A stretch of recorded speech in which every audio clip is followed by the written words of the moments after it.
John Cola with GrowingYourGreens.com. Today we have another exciting episode for you, and what we're going to do is we're going to unpack these two shipments that I actually just got in.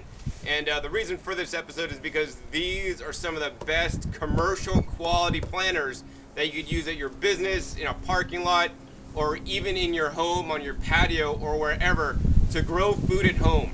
Now the reason why I'm featuring these guys is because these are some of the largest containers or pot sizes I found that's going to let you grow a lot of food, but more importantly, these guys have massive reservoirs to hold water. One of these guys actually holds 25 gallons of water, and the other one holds about 12 gallons of water. So what does this mean for you? This means you could literally set this garden up, water it, and you could go away for weeks and it's gonna self-water on its own without you having to show up, without you having to be there. This can especially be important in a commercial establishment when people aren't always on the watering duty and they forget, or whether you like to travel a lot but you still want to grow food at home. Another thing I like about these containers here is actually they have a nice large diameter.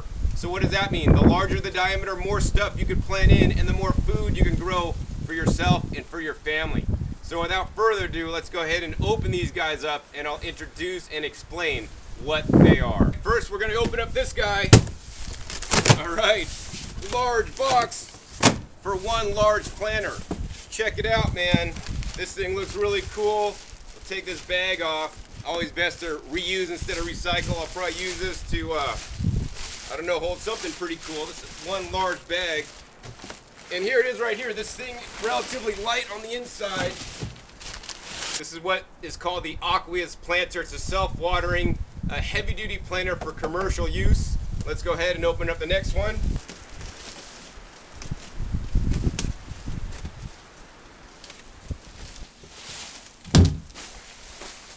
All right, now that we got all that pack material off, you can see these beauties here. This is actually called the Oasis planter. It's actually got a 27-inch diameter between here, and it looks to be about a little over 12 inches deep. So that's the perfect depth for growing vegetables in a little container or literally a miniature raised bed. This would be the perfect height for growing things like carrots, tomatoes. I mean, any kind of leafy green is going to do great in this. The diameter on this one is about 30 inches in diameter, so that's definitely a lot of planting space, and it definitely looks like about another 12 inches of depth here. These are commercial quality that you could buy at home. Now with the commercial quality also comes a commercial price. So these guys are a bit pricey. This guy is like $140 plus, and this guy's $200 plus. So this is for the serious person that wants to grow some food and have it water for weeks on end without having to be there. Or if you have a commercial business and want to have some nice planters, for outside your business, it's going to self-water and you'll be able to grow some food crops to show off your cool plants to your visitors. Now I'm ready to set up the Oasis planter by Godon Industries. Once again, this is a heavy-duty commercial planter. It will provide you with many years of use. This is made out of HDPE plastic, which in my opinion is the safest plastic to use if you are growing a garden in plastic. So I like that a lot. Some of the other features about this is that the reservoir down here, it kind of has a false bottom on there. The bottom is probably about that much, and then it kind of raises up a little bit, and it holds 12 gallons of water. Plus, with the soil in here and saturated water in the soil, it's probably about another 16 gallons. So this self-watering planter will literally take care of itself and water itself for quite a long time. I like that a lot. Now this guy stands about 18 inches off the ground, so if you're sitting down, you'll be able to work on your garden, which is really nice. And it's about 27 inches in diameter, so a little bit over 2 feet in diameter circle. This is a nice large area to actually grow a substantial amount of food in if you plant it outright. For example, if I was planting tomatoes in here, I'd probably plant no more than 2 or 3 tomatoes at the absolute most. Peppers, I might be able to get like 4, maybe 5 peppers in here if I crunch them in pretty good. And this container really excels at growing leafy greens. You could plant a whole bunch of different bok choys, like in 1, 2, 3, 4, like 5 rows of bok choys. Obviously, the middle row's going to have the most amount of plants, maybe like 1, 2, 3, 4, 5. Maybe you could probably fit like about a dozen or more plants in here if you're planting small leafy greens that are going to not get that big.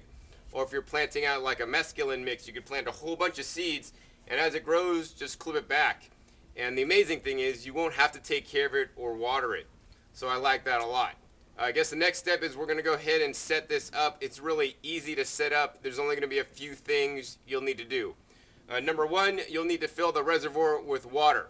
So on the aqueous here, in the middle it has a little cap that you're going to unscrew. And then you're going to basically take your hose and you're going to fill it up with the water until it overflows, and there's an overflow port here on the front with a little hole. So when water starts coming out of this, you're going to stop filling, and then you're ready for the next step. Now before filling, what you want to do is you want to find the perfect location for your aqueous planter. That's going to literally make or break your garden and how successful you are in growing a container. You always want to try to get the area and place your planter in the area with the most amount of sunlight possible. I mean, if it gets sun all day, that's great. If it gets sun for 2 hours, you know, not quite as good. You want to get as much sun as possible. Plants need the sunlight to photosynthesize, to make the nutrients, to make you the crops that you want to eat. That being said, if you have a limited light, I would much rather plant things like herbs or leafy greens. If you have a lot of light, you know, a lot of light opens up more possibilities. If you have a lot of light and more hours of light during the day, and it's the summertime, of course, you could plant things like fruiting crops, tomatoes, cucumbers, peppers, eggplants, okra, whatnot. But if you don't have a lot of sun, remember the herbs and the leafy greens. You still can garden even in indirect sunlight, for sure. Things just are not going to grow as fast. So what I'm going to do is I'm not going to fill this up now because I'm just filming here, and then I'm going to move this to the place that I'm going to put it. So I'm going to do it a little bit differently. I'm going to actually fill it. Actually, once I get it all planted out, I'm just going to top water it. The water is going to seep down into these little holes into the reservoir, and I'm going to continue to water all the plants until the water comes out of the front here. Also, if you need to move this and you do fill it, you have a convenient drain plug here. You could just unscrew to drain it out to make it movable. So I like this setup. You know, if you are currently renting, this is definitely a piece you'd want to get because you could literally take this and move it with you, and it's probably going to last your lifetime. Plus, this would make a great addition to any backyard or deck or anything. I mean, these are nice, high-quality units. They come in different colors, and this is like the whatever granite style color. They also come in solid colors. So really, you only need two things to set this guy up. You'll need potting soil. So I think you'll need about 2.5 cubic feet of potting soil to fill this container up. And the other thing you'll need are some pea pebbles between 3/8 of an inch and 1/2 an inch. So we got actually some pea pebbles or pea gravel right here. We're going to open this bag up. And these are nice small pebbles. And what these do is they go in this little area here. There's a little a depression down in there, and this is the exchange reservoir. And this is how the water actually gets into the soil from down below. And we're just going to go ahead and fill this up with some pebbles. So I think I got the last handful of pebbles here we're going to put in. These channels are filled up. It took approximately about 5 pounds or so of the pebbles, depending on the size. Another thing you could use if you have it laying around and you have extra of them is like some kind of hydroton balls or whatever from hydroponics. That also worked nicely. I was thinking about that as I was filling this up. The next thing we're going to need is some potting soil. So soil is the key to growing a successful container garden. If you just use dirt out of the yard, you know, and just dig up some dirt, it's probably not going to work so well because you don't know what's in the dirt.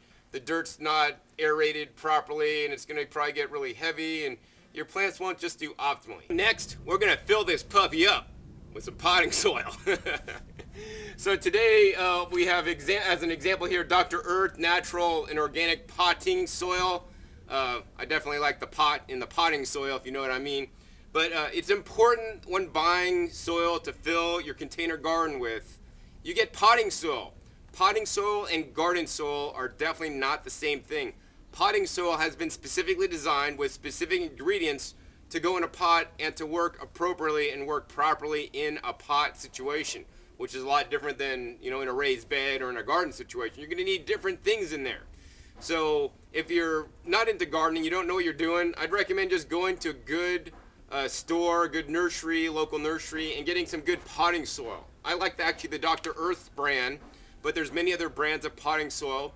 One of the things you want to look for when buying potting soil is you want it to hopefully somewhere on the package say organic, or more specifically OMRI certified. This means that this is all derived from natural ingredients and it could be used in organic agriculture to produce organic crops, and that's how I want you guys to grow. So that's very important. Now, I don't like to use pre-bagged potting soil as much as I like the Dr. Earth, and it's some really good stuff. I like to actually make my own potting soil. So if we're not going to get into that in this video, but if you want to learn how to make your own potting soil, be sure to subscribe to my YouTube channel. I'll have a video really soon on how to make your own kick-ass potting soil for use in containers or even in raised beds. So here's the potting soil I'm going to use, and I just put it into a 5-gallon bucket because it makes it easy to transport and carry. I mixed it in my wheelbarrow over there. It's like 4.5 cubic feet, so this is only going to take maybe about half of that much. And as we pour this out, I'll talk about what I put in my potting soil here. As you can see, it's nice and dark. I mean, that's something that you really want to look for when buying a potting soil or when making your own. Basically, for this potting soil, I started out with some coconut coir and perlite.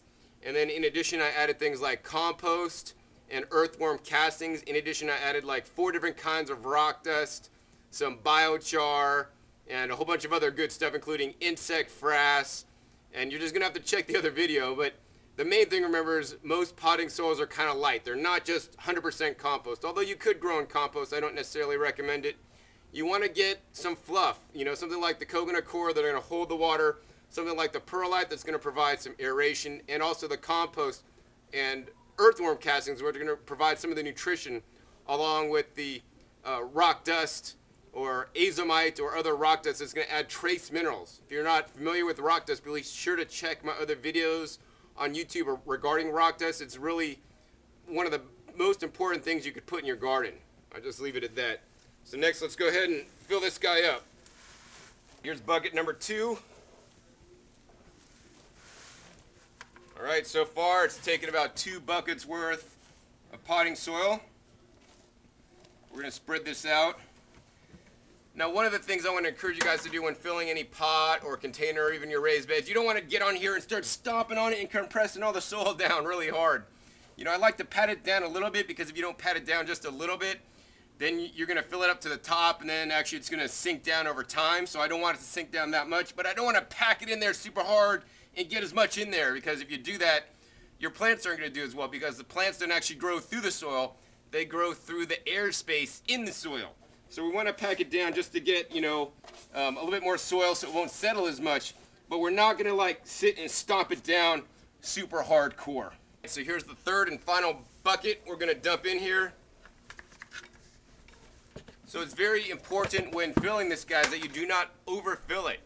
There's actually a small little hole here, which is the overflow hole, which you do not want to fill up to, because if you fill up to it, then the soil is going to actually go in there and clog it up. Not a good thing. So we're going to want to fill right below it. There's 3 buckets worth. I think we're just about there. We're just going to get one more bucket load. Let's go ahead and take our last bucket here. Bucket number 4, unload some potting soil. We unloaded about half or so. Gonna scooch this stuff around here.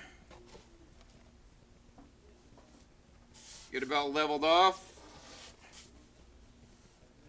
Alright, so it looks like that'll do her. As you guys can see, I got the aqueous filled up with the potting soil, and we got it all planted out. I planted an outer row here of lettuce, mostly romaine, with 1 butterhead lettuce in there, about 8.25 inches spacing between them, so this will give them a nice spread, so they could actually spread the leaves out.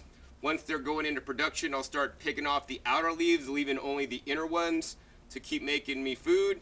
Then on an inside ring here, probably got about 4-inch, 5-inch spacing. We got some bunching onions or green onions in there, so they're going to be nice chive-like onions we'll be able to harvest.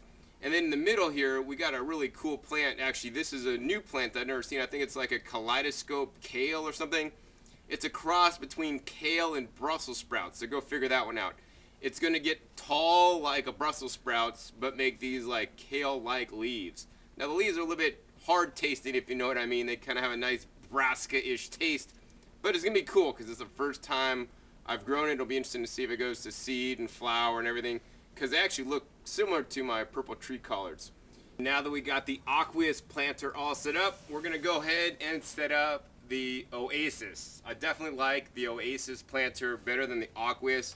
Now, yes, it does cost a bit more money, but the other thing is that it's a lot wider. So this is more like a circular raised bed. You know, it's like 30 inches in diameter. I think this one's like 27, less the little lip on it. Plus, this has a little bit deeper planting area instead of being like, you know, concave like this guy. Goes straight down, so the lines are a lot cleaner. And the other thing that's really cool about this one is that it holds 25 gallons of water in the reservoir, plus the water contained within your soil medium, which if you filled this up to the top, it would hold a total of 50 gallons, man. That's a lot of water.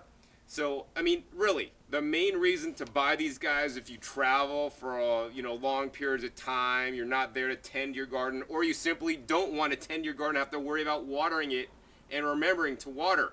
Because if you fill the reservoirs up, literally these guys could, depending on where you live, go like a month without watering. Plus, because the water is basically a reservoir, it acts as a great thermal mass. So this will keep your plants cooler in the summer and a little bit warmer in the winter, providing, you know, it's getting some sunlight. The other thing is that these are high quality. I mean, these are commercial grade units made for commercial use, but you could also buy them if you're a homeowner. So, I mean, these guys are made of the HDPE plastic, which is the safest plastic to use, plus it has the UV inhibition, so these will probably be around forever.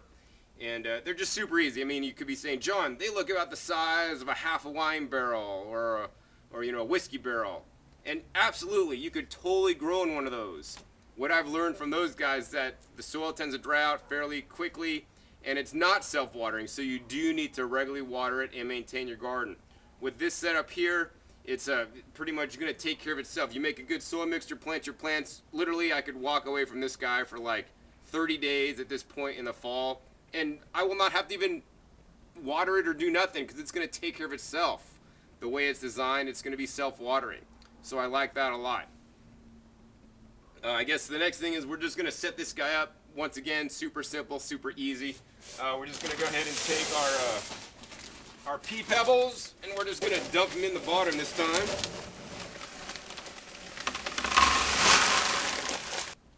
Ugh, I got dusted, man.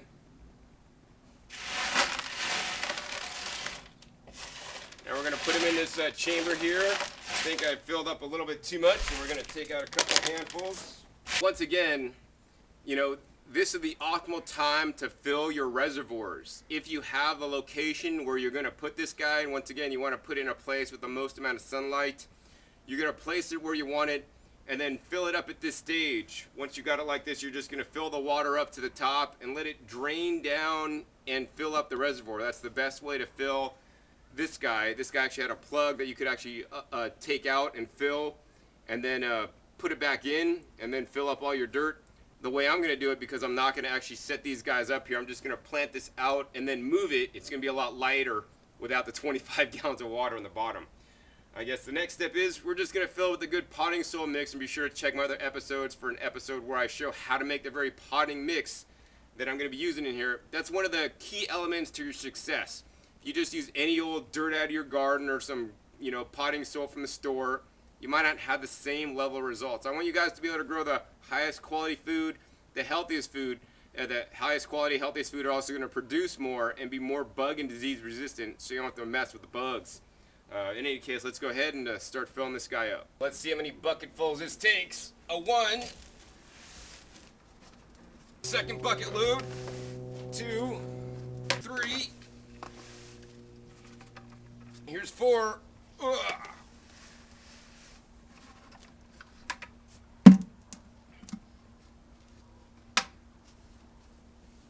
Alright, looks like we're just about full. I might want to top this off with about another half a bucket. Here's the last bucket. Probably got a little bit over a half a bucket full. Let's go ahead and dump this guy in there. I think we probably took about another half. The cool thing is I'm not noticing that this one has a little overflow valve like that one, so it looks like you could fill this almost to the brim. That being said, I discourage you from filling any container to the brim. When watering your container, if you have the soil up to the brim, the extra water is going to float over the top and get your patio dirty or whatever. I like to fill it almost to the brim so I can hold as much soil, because that's, after all, where the roots are going to grow, so you could provide a larger home for your plants, but at the same time I don't want it to overflow when I'm watering. One of my favorite things to do to kind of get the soil to settle is shake. This will provide you some good exercise. Actually, the soil went down quite a bit there. I think we're going to go ahead and dump the rest of the bucket.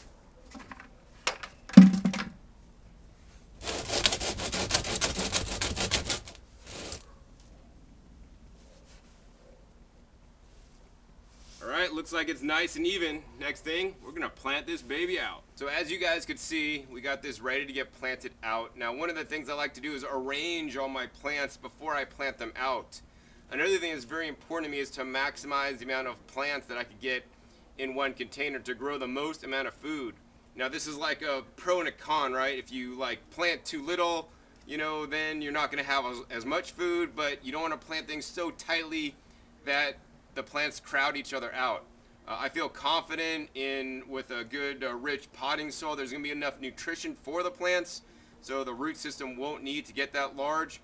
The challenge is when the plants grow, they're just going to take up more space. So one of my goals when always growing in containers is more of a cut and grow garden. So what do I mean by cut and grow? It's like as your hair grows, right, you cut it off, and then if your hair gets too long, you get to cut it off again, right? And imagine if you're eating your hair. Well, don't really do that, but that's the technique I'm going to use in my garden. I'm going to grow and cut and grow. So I'm going to plant these guys a little bit closer than I normally would in a raised bed, right?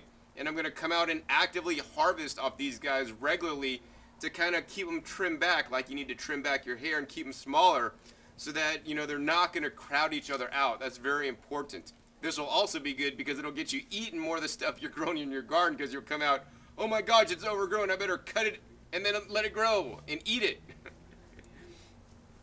So what we got here is we got a couple rings. We got basically 2 rings on the outside. We got sorrel, cilantro, red vein sorrel, cilantro, red vein sorrel, and cilantro. So we kind of alternate between the sorrel and the cilantro. The sorrel will stay relatively low and kind of hang over the side. The cilantro will kind of get small, and as long as I keep it trimmed back, and we're going in the fall season, so it's not going to bolt too quickly, it's going to stay relatively small. Plus, we love cilantro, so we cut it back a lot and eating it before it gets opportunity to get too big.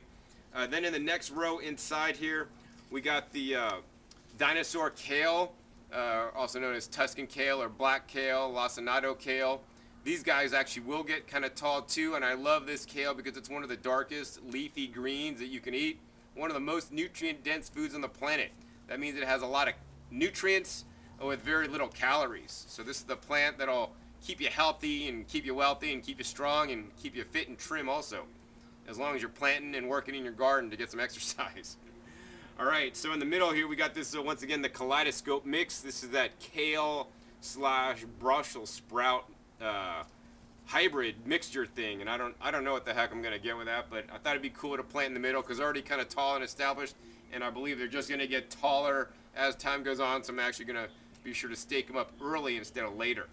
So that's what it is. Next, I'm gonna go ahead and plant this guy out. As you guys can see, we're back. This guy got all planted out, and actually there's been a period of time that has elapsed since I planted these guys out. It's been about 2 months now. And I didn't want to make the ending of this video until actually I had some time to test these guys out to see how well they perform so that I could give my final analysis. Did you guys ever see that movie, Final Analysis? I think it was pretty good. Anyways, during the time of the last 2 months, these guys have been self-watering just great. I've barely had to water them. Maybe like once a week, just kind of give them a pretty deep water.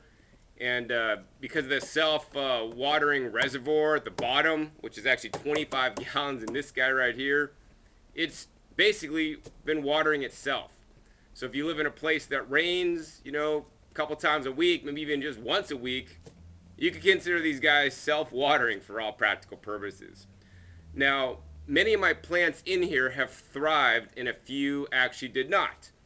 John, are those things like don't work good because some of your plants didn't make it? No, no, no. We actually had a fairly deep freeze for around these parts. And the cilantro had some challenges. And then over in this bit, I had some amazing lettuce happening until that pretty hard freeze. And then some of these plants lost it. So the lettuces, because it is warming up, slowly are coming back. Let's see. The chives have been doing all right, and I'm actually happy to see that in here now we have some chickweed coming up on their own. I think I spotted even a stinging nettles coming up over there. So that's definitely really good. But yeah, everything I've planted in here, aside from the weather influencing it negatively, have done exceedingly well, and I'm quite impressed. Some of the plants that actually have done the best in here are the dinosaur kales. The dinosaur kales, maybe my preference to plant things with like more deep roots, and the dinosaur kale roots will kind of just go down deep and get the nutrition. And as you guys could see, they have significantly grown a lot more than anything else in here than some of the other plants. So I can imagine something like tomatoes or peppers, they'd probably do fabulous in here, But pretty much anything you plant in here, as long as you have a good planting mix and once again a nice sunny spot, it's probably going to do great. Our final review of these guys is that I give them a thumbs up. I definitely like the Oasis better than the Aquas just due to the shape, and it allows you to have more planting area.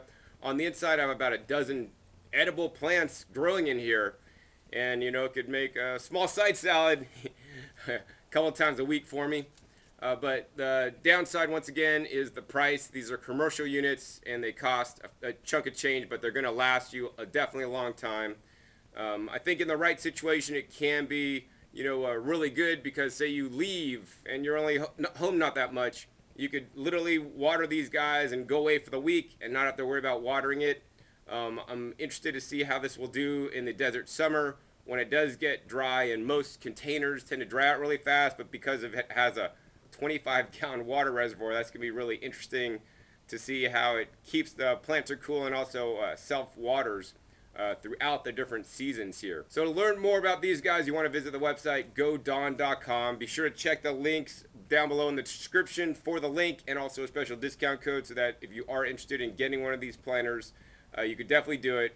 And once again, don't just think you need to buy this planter to grow a garden. There's many ways to do it, whether you want to buy this planter and have a nice self-watering garden, or whether you want to set up a standard raised bed kit with parts off Craigslist. There's all levels. You could do it for free, or you could spend a little bit of money if you don't want to screw around with setting up all these systems, because this is an easy system to do. You just get it, fill it, plant it, water it, and forget about it.